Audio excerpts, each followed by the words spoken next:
in the heart of the American Southwest, where ancient mesas rise like sleeping giants and the wind carries stories older than memory, lies a tale that challenges the very foundations of tradition and destiny.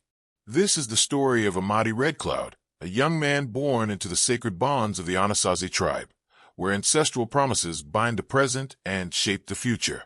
For 25 years, Amadi had accepted his predetermined path, until a mysterious stranger named Ayira arrived at their settlement, carrying secrets that would ignite a revolution in his heart and his people. What happens when love collides with centuries of tradition? What price must one pay to choose freedom over fate? This is a story of courage that echoes through canyon walls, of love that breaks ancient chains, and of a man who dared to lift a woman like a queen when the world demanded he bow to destiny's design. But before we begin, leave a like, subscribe to the channel, and tell us where you're listening from. The morning sun cast long shadows across the Red Rock settlement of Canyon Mesa, where the Anasazi tribe had thrived for generations. Amadi Redcloud stood at the edge of the ceremonial ground, his dark eyes surveying the preparations for the harvest binding, a sacred ritual that would seal his fate forever. At 25, Amadi possessed the strength of his warrior ancestors and the wisdom that came from years of listening to the elders' teachings. His broad shoulders bore traditional tattoos that marked his lineage, and his long black hair was adorned with feathers that signified his status as the chief's chosen successor. Yet beneath his composed exterior, a storm raged. "The day has come, my son," said Chief Takota, approaching with the measured steps of authority. His weathered face bore the wisdom of 60 winters, and his voice carried the weight of unquestionable tradition. "Tonight, you will fulfill the promise made by your grandfather's grandfather. You will bind yourself to Naeli, daughter of the Moon clan, and unite our tribes as foretold." Amadi nodded, though his heart felt heavy as stone. Naeli was beautiful, kind, and everything a tribal leader's wife should be. Yet their union was not born of love, but of ancient agreements made long before either of them drew breath. She deserved better than a husband bound to her by duty alone. "Father," Amadi began carefully, using the formal tone required in such discussions, "what if the spirits have other plans? What if—" "The spirits speak through our ancestors," Chief Takota interrupted firmly, "and our ancestors have spoken clearly through generations of wisdom. The promise that binds you to Naeli also binds our people to prosperity. You would not break sacred vows for selfish desires, would you?" The question hung in the air like smoke from the sacred fires. To answer honestly would be seen as betrayal. To lie would betray his own heart. Before Amadi could respond, a commotion arose from the settlement's entrance. A figure approached through the desert heat, a woman walking alone across the vast expanse, her silhouette wavering like a mirage. As she drew closer, Amadi felt something shift within him, as if the very earth beneath his feet had tilted. She was unlike any woman he had ever seen. Her skin bore the golden hue of mixed heritage, her hair flowed like midnight water down her back, and her clothes spoke of distant lands, a flowing dress of deep blue fabric that caught the wind like captured sky.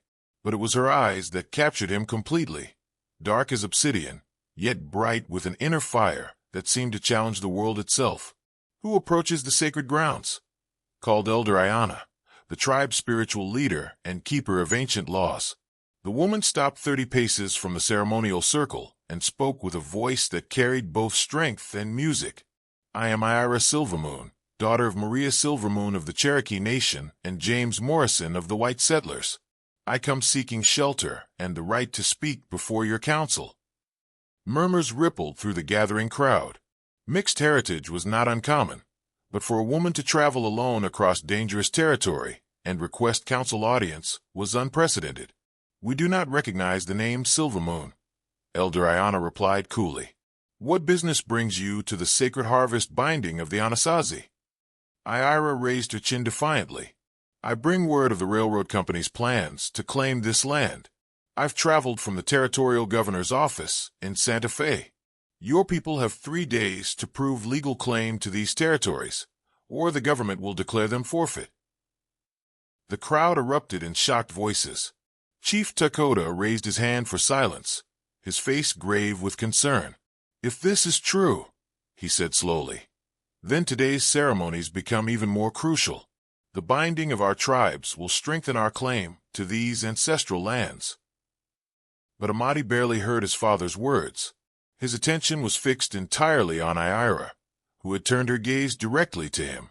In that moment, something passed between them, a recognition that transcended words, a connection that defied explanation. She saw him not as the future chief bound by duty, but as a man with his own dreams and desires.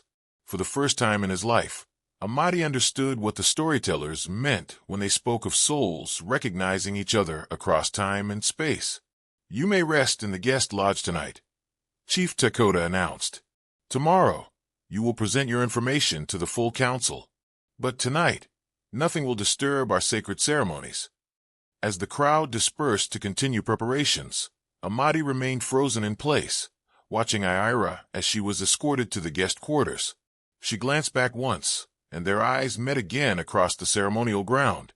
In that single look, Amadi felt the chains of his predetermined future begin to crack. The afternoon passed in a blur of ceremony preparations, but Amadi's mind remained focused on the mysterious woman who had disrupted their peaceful world. While other young warriors polished their ceremonial weapons and elders blessed the sacred bonds that would soon be tied, Amadi found himself stealing glances toward the guest lodge, where Ayira had been given shelter. As evening approached, Nayeli sought him out in the quiet grove, where he often went to think. She was dressed in her ceremonial robes, white doeskin decorated with intricate beadwork that had taken her mother months to complete. Her beauty was undeniable, her grace befitting a future chief's wife.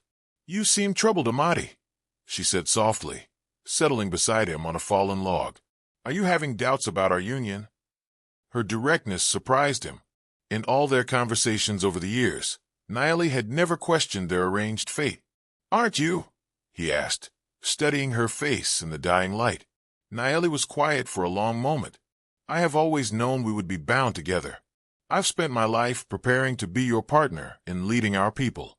"But," she hesitated, then continued with unusual boldness, "I've sometimes wondered what it would feel like to be chosen rather than promised." Her honesty pierced through Amadi's confusion like an arrow, finding its mark. Here was a woman who deserved to be loved completely, not merely accepted as the fulfillment of duty. "Nayeli," he began, but she held up her hand. "I see how you looked at the stranger today," she said without bitterness. "I've never seen that look in your eyes before. Not when you look at me. Not when you look at anyone.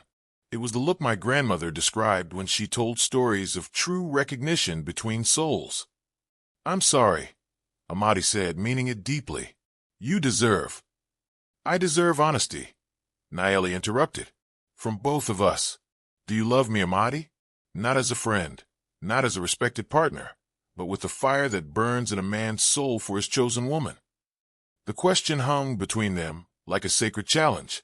To lie would be to dishonor them both.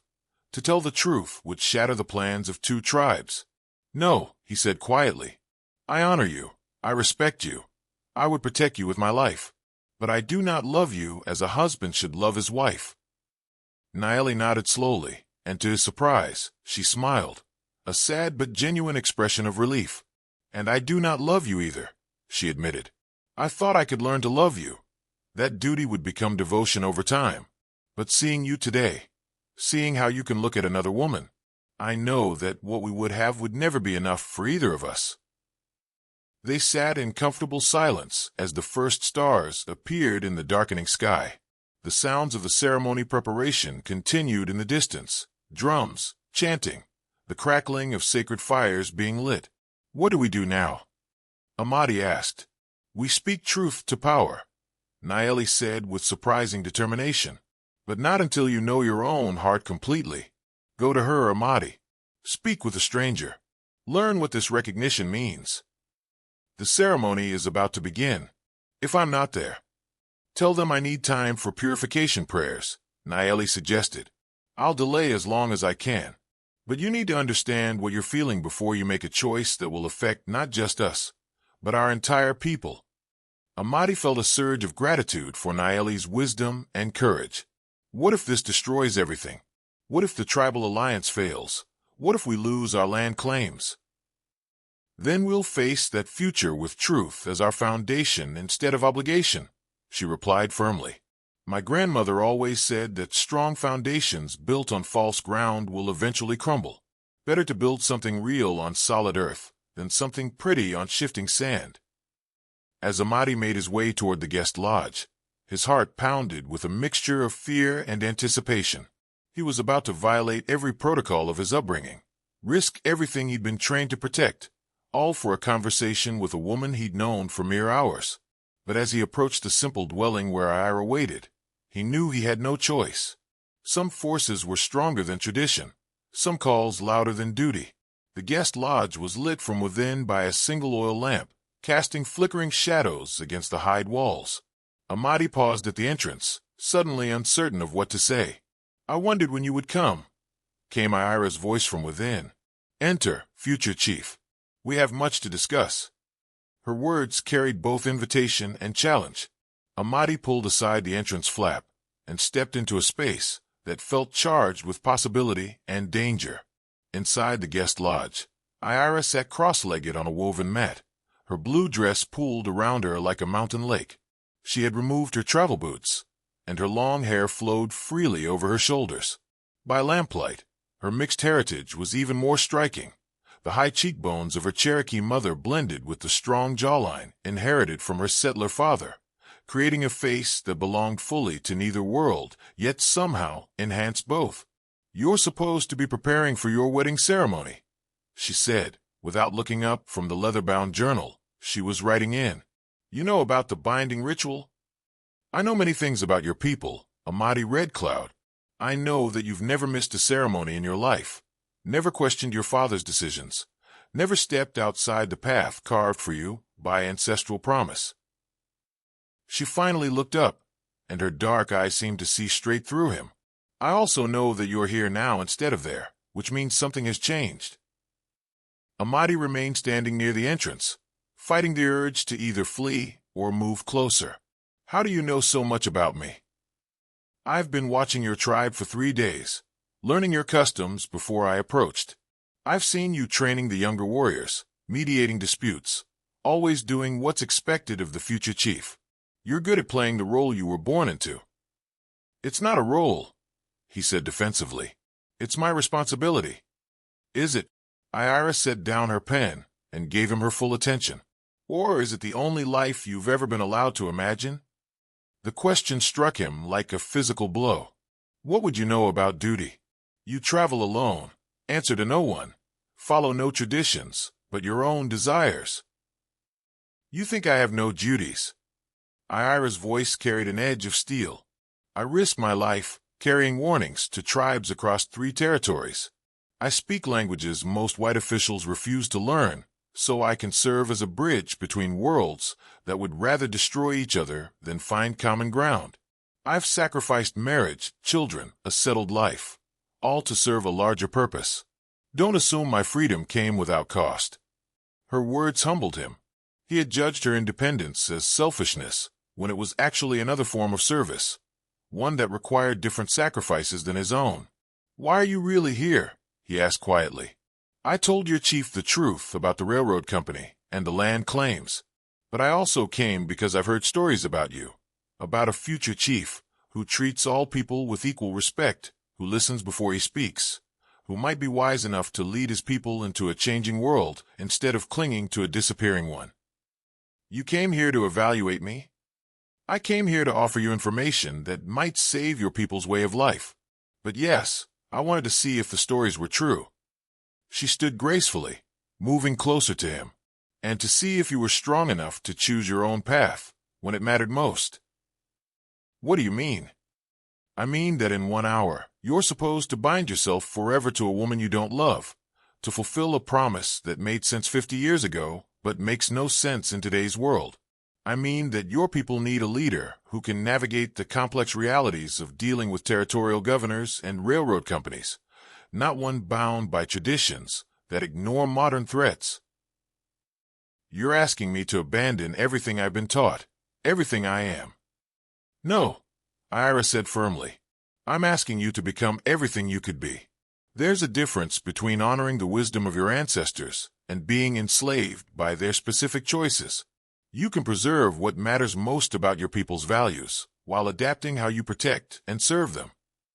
She was close enough now that he could see the flecks of gold in her dark eyes, could catch the faint scent of sage and something uniquely her own. "And what about you?" he asked. "What do you gain if I choose differently than expected? Maybe nothing. Maybe everything. I don't know yet." Her honesty was both refreshing and terrifying. "But I do know that when I saw you today, I felt something I've never felt before. Recognition, like you said. A sense that maybe I don't have to spend my whole life traveling alone between worlds that only half accept me." The drumbeats from the ceremony grounds grew louder, more insistent. Voices called his name in the distance. "They're looking for you," Ayira said softly. "I know." But Amadi didn't move. "If I stay, if I go through with the ceremony tonight, then you'll be a good chief who honors his obligations and never knows what might have been. And if I don't, then you'll be a man who chose love over duty, freedom over security, possibility over certainty. You might save your people, or you might destroy them. You'll definitely change them." The calling voices grew closer. Soon, search parties would find him here with her, and the scandal would destroy any chance of choice. "Come with me," he said suddenly, surprising them both. "What?" "To the ceremony. Let me introduce you properly to the council. Let them hear what you know about the railroad and the governor's plans. Maybe there's a way to honor the past while protecting the future." Ayira studied his face in the lamplight. "You're not ready to break all your chains tonight, are you?" "I'm ready to test how strong they really are," he replied. She smiled, the first truly joyful expression he'd seen from her. "That's a start, Amadi Redcloud. Let's go shake up your ceremony." As they left the guest lodge together and walked toward the sacred fire, where his future awaited, Amadi felt like a man stepping off a familiar cliff into unknown sky. He didn't know if he would fly or fall, but for the first time in his life, the choice would be entirely his own. The ceremonial ground blazed with firelight and tension when Amadi arrived with Ayira at his side. The entire tribe had gathered in concentric circles around the sacred fire, with the elders forming the inner ring and families arranged by clan affiliations beyond them. Naeli waited in her place of honor, her white ceremonial dress gleaming in the flickering light, but her eyes showed relief when she saw him approaching. Chief Takota rose from his ceremonial seat, his face thunderous with barely controlled anger. "Amadi, where have you been?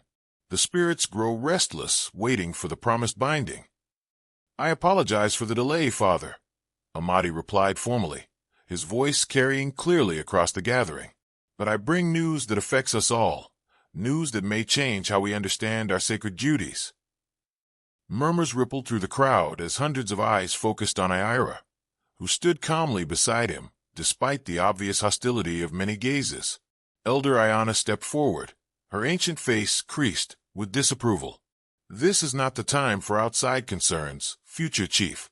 Tonight is sacred to our ancestors, dedicated to the promises that bind us to our destiny." "With respect, honored elder," Amadi replied, "what if our ancestors would want us to choose wisdom over blind obedience to their specific decisions? What if they would want us to protect our people's future rather than merely repeat their past?" The question sent a shock through the gathering. No one, especially not the future chief, had ever questioned the elders' interpretations of ancestral will so directly. "Speak carefully, my son," Chief Takota warned, his voice deadly quiet. "You walk dangerously close to blasphemy." Amadi felt Ayira's presence beside him like a source of strength. "Then let me speak with perfect clarity.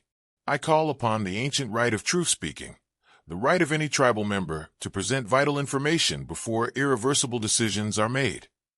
The crowd fell completely silent.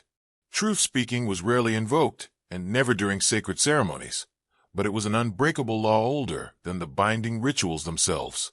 Elder Ayana's eyes flashed with anger, but she could not deny such a direct invocation of tribal law. "Very well. Speak your truth quickly, so we may return to sacred business." Amadi stepped forward into the firelight, and his voice carried the authority he'd been trained to wield. 3 days ago, Territorial surveyors marked our land for railroad development. We have 72 hours to prove legal ownership or face forced relocation. This information comes from Ayira Silvermoon, who risked her life crossing hostile territory to warn us. The revelation hit the gathering like a thunderclap. Voices erupted in fear, anger, and confusion. Chief Dakota held up his hand for silence, his face pale but determined. "If this is true," he said slowly, "then tonight's binding becomes more crucial than ever. The union of our tribe with the Moon clan will strengthen our legal position and our ability to resist outside pressures." "Will it?" Amadi challenged, his heart pounding as he took the most dangerous step of his life. "Or will it bind us to strategies that worked in the past, but are useless against present threats? Nayeli is a good woman who deserves a husband who chooses her freely, not one bound to her by ancestral contracts. Our tribes deserve leaders who can navigate the complex realities of territorial law, railroad negotiations, and government bureaucracy, not just warriors who honor old agreements." The crowd erupted again, voices raised in shock and outrage, cries of blasphemy and dishonor, mixed with a few murmurs of "he speaks sense, and times are changing." "Enough!" Chief Dakota's voice boomed across the gathering. "You would break sacred vows? Dishonor the woman chosen for you? Destroy the alliance that has been planned for generations?" "I would choose truth over comfortable lies," Amadi replied, his voice steady despite the magnitude of what he was risking. "I would choose love over duty when duty serves no one's true interests." He turned to face Nayeli, who had risen from her ceremonial place and now stood in the full attention of the gathering. "Nayeli, daughter of the Moon clan," he said formally, "you have honored me with your willingness to fulfill our family's promises. But I ask you now, do you choose this binding freely, from your own heart's desire, or do you accept it only because it was decided for you before your birth?" The question hung in the air like smoke from the sacred fire. Every eye in the gathering focused on Nayeli, who had never been asked to speak her own truth in such a public forum. Nayeli looked around the circle of expectant faces, then at her own family, then finally at Amadi. When she spoke, her voice carried clearly across the silent gathering. "I honor the wisdom of our ancestors," she said carefully, "but I also honor the truth of my own heart. I do not love Amadi Redcloud as a woman should love the man she binds herself to for life, and he does not love me in that way either. We would make a respectful partnership, but not a passionate union. Our people deserve leaders whose strength comes from the fire of true connection, not the cold duty of arranged convenience." Gasps and shocked voices erupted from both tribal groups. Elder Ayana looked as if she might collapse from the scandal of it all. But Amadi felt a surge of admiration for Nayeli's courage, and he stepped forward to address the gathering with newfound clarity. "I stand before you not as a man who rejects his heritage, but as one who chooses to honor it by adapting it to serve our people's real needs," he declared, his voice ringing with conviction. "I call upon another ancient right, the right of the Heart's Challenge." Now even Chief Dakota looked stunned. The Heart's Challenge was the oldest law of their people, dating back to the founding of the tribe, but it hadn't been invoked in living memory. "By the Heart's Challenge," Amadi continued, "I claim the right to choose my own partner in life and leadership, one who can help me protect our people in the world as it is, not as it was 50 years ago." He turned and walked directly to where Ayira stood at the edge of the ceremonial circle. The crowd watched in absolute silence as he stopped before her, then slowly, deliberately, lifted her into his arms as if she were the most precious thing on earth. "I choose Ayira Silvermoon," he announced, his voice carrying across the stunned gathering. "Not because ancestors promised her to me, but because my heart recognizes her as my true partner. Not because duty demands it, but because love demands it. I call her my own not through binding chains, but through the freedom of mutual choice." The silence that followed was complete and electric. Then Ayira, still cradled in his arms, spoke clearly enough for all to hear. "And I choose Amadi Redcloud," she said, "not because I seek comfort or security, but because I recognize in him a leader strong enough to honor the past while embracing the future. Together, we will fight for your people's right to these lands, not through ancient rituals alone, but through knowledge of modern law, strategic alliances, and the courage to build bridges between worlds. Chief Takoda stared at them for a long moment that felt like eternity. Then, unexpectedly, he began to laugh, a sound that started low and built until it rang across the ceremonial ground. "My son," he said, wiping tears of laughter and something deeper from his eyes. "I have spent 25 years trying to teach you to be a leader. Tonight, you have finally shown me that you learned the most important lesson of all, that true leadership sometimes requires breaking the rules you were taught to follow."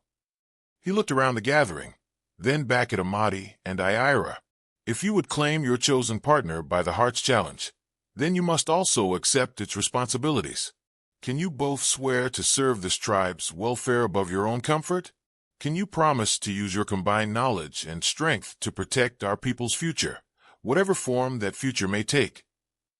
"We swear it," they said together, and the words felt like sacred vows spoken freely rather than recited from obligation.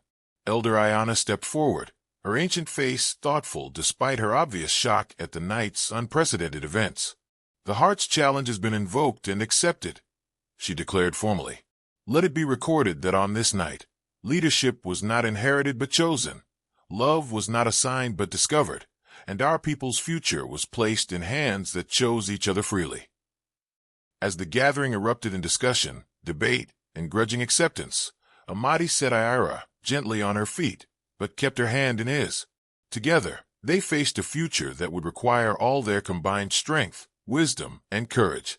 "So," Ayira said quietly, her lips curving in a smile that promised adventures yet to come, "you've officially broken the chains of tradition.